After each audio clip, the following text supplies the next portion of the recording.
In the meridians and acupuncture points, a double resonant phenomenon occurs. In the same way that the jing, the vertical lines defining most categories of meridians, transmit the heaven functioning laws to the human body, upon these meridians lines is where the internal phenomena reverberate. They do this generically in the meridians and very specifically in the so-called acupuncture points or acupoints. There are some ways to influence the meridian paths, for example with manual therapies or massage or shiatsu, and also with stretching as well. But the particularity and powerfulness of acupuncture resides precisely in that its objective is very concrete, in tiny places and within minimal stimulus action. Through acupuncture, a counterintuitive effect occurs. The more subtle the stimulus, the more powerful the effect. In fact, not only just in my personal experience, but in several French clinical publications as well, the stimulation of a single acupuncture point proves to be more powerful than grouping several acupoints in the same session. The ideogram acupoint has to a certain extent been mistranslated. It is called shui, that means empty, and another part of its character is named wei, or established place. Thus, acupuncture points are preset holes. How do we acupuncturists locate them? Well, first we have to know the theoretical map where it sits. Then we have to identify the tiny spot in the body surface ground where, theoretical, it should be located. The acupoints locations are seldom in proportional parts of the body, so taking such measures is the most accurate way to locate them, because different people may have a considerable variety of body proportions, assuming that the ideal exists, in fact. So, trying to follow its theoretical location, the acupuncturist has to feel the patient's skin. And being very attentive, you can feel that the skin in the area of the acupoint is discreetly more depressed and smoother in touch. It happens the same when you insert the acupuncture needle. You first cross the epidermis, and as you rotate the needle to a deeper level, you find a mellow area that is softer and where the needle is retained without being fixed. Acupoints have theoretically an inverted conical shape with its base on a skin surface of about 2 millimeters. Studies have been conducted to see to what this precise point could correspond with. The only thing we have been able to find is that the acupuncture points correspond to areas of relative lower electrical resistance in the skin. Under this effect, point detectors have been manufactured, so called because they detect the difference in electrical resistance. The truth is that we acupuncturists do not use them because such machines make many errors, so we rely more on our own measures and perception. Another scientific evidence, which is fine to look for because they are also part of the reality, about the existence of points and meridians, has come out from the inoculation at certain acupoints of an isotopic maker, technetium-99.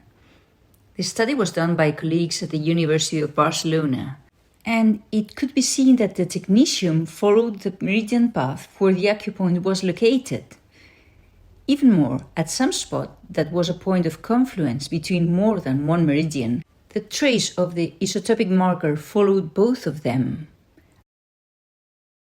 And such lines didn't correspond neither to an organic structure like arteries, veins, muscles or nerves. Therefore, up to now, this is all we know. Hence, to be able to explain how acupuncture works from a scientific point of view, seems to be still in the far future. Now, let's go back to the very Chinese medicine vision.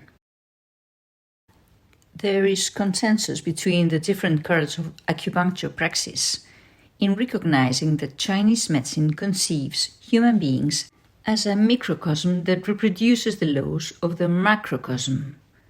But from here, there are many ways to contemplate and, therefore, to exercise acupuncture.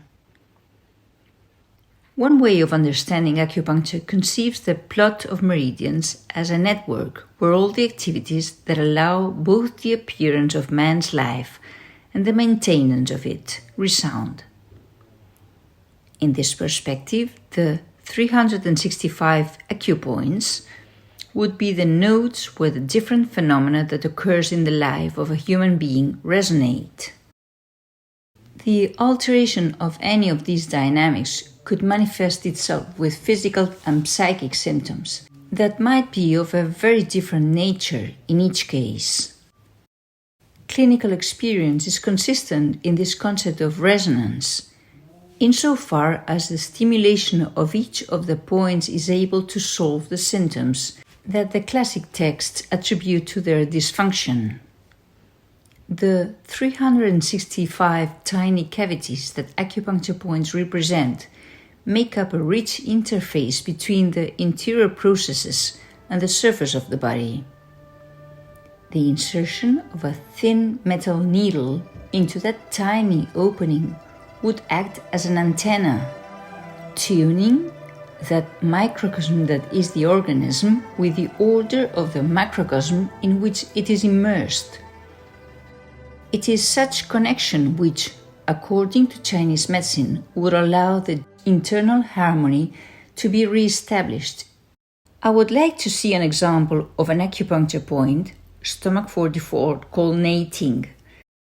It was located in a meridian that, although having been translated as the stomach meridian, in fact has a wider consideration. Its name is Tu Yang Ming. What is the overall action of this meridian that corresponds to the stomach viscera? And what is the specific action of that point, Neiting? As an example about the meridian Tu Yang Ming, or stomach, resounds one of the forms of absorption of the outside world by the individual. This related to the stomach, viscera that receives and macerates nutrients, function, but also to the emotional integraton of external stimuli, psyche. On the root of this channel by the front of the foot, we find the point stomach 44, Neiting, or inner space.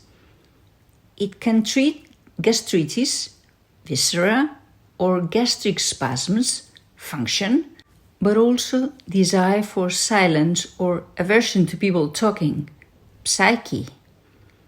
As we can see, the common denominator of the pathology that resonates on stomach 44, Neiting, seems to be a difficulty of the subject to incorporate elements of the outer space into its inner space, as suggested by its name, Neiting.